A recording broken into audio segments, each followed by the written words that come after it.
dad later that day and told me he felt the same way. And that's really awesome. And later my team bonded, and it was just really good. And yeah. So then Santo Nino was really awesome. If you don't know, Santo Nino is a church Resurrect has been partnering with ever since it was built, which was a really long time.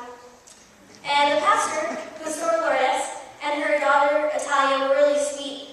And he taught them that if you split the kids up from younger to older, that you just get a lot more accomplished. And in return, they taught us how to roll tortillas. So my love for homemade tortillas, and I thought that was a fair trade. On Tuesday, we had the opportunity, along with the team of Mahanim, I believe, to paint a playground near our churches. We painted the benches and the small building on the playground white.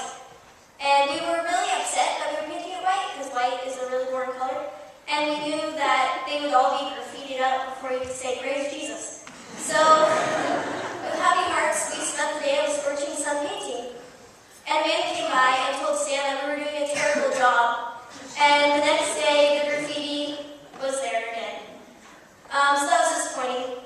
But that man and that graffiti taught me a lot later on in the week. Unlike last year, I had a really big regret.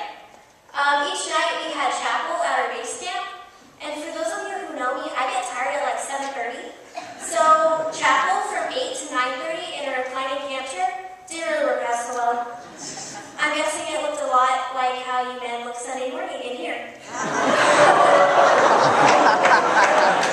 No offense, Jim, but you know, and just sneak. Sure what you So every morning during team time, my team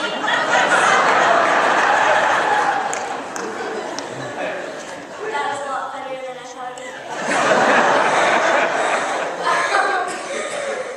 Every morning during team time, my teammates would talk about what an amazing speaker the speaker was.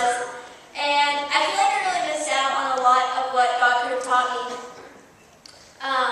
So that was kind of a bummer. But after chapel each night, when I awoke from my slumber, the roast ride clan gathered around our tents, and Mandy would give us the drink water verse of the screen speech. And a lot of us would share a little tidbit from our day. And there was always like a ton of kids that worked from San Domingo that would give this like absolutely amazing story about what the kids did that day. And I really began to question what God was doing with Santo Nino because I didn't really see anything happening.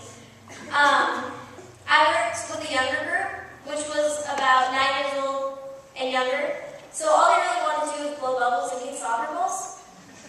So I just didn't really see if they were understanding what we were teaching them. And on the last day, my team was singing Starbucks. Obviously, Craig Davis's choice. Debriefing about our week, and I shared my thoughts and questions with my team. And I was thankful to learn that a lot of them had the same feelings. And now I've stepped back and seen the way God worked. And I know now that just going down there and loving all those kids in the name of God is God working. But at the time, when we were all confused, Stan Leach asked us this question. He said, "Are you willing to serve God when you get nothing in return? Are you willing to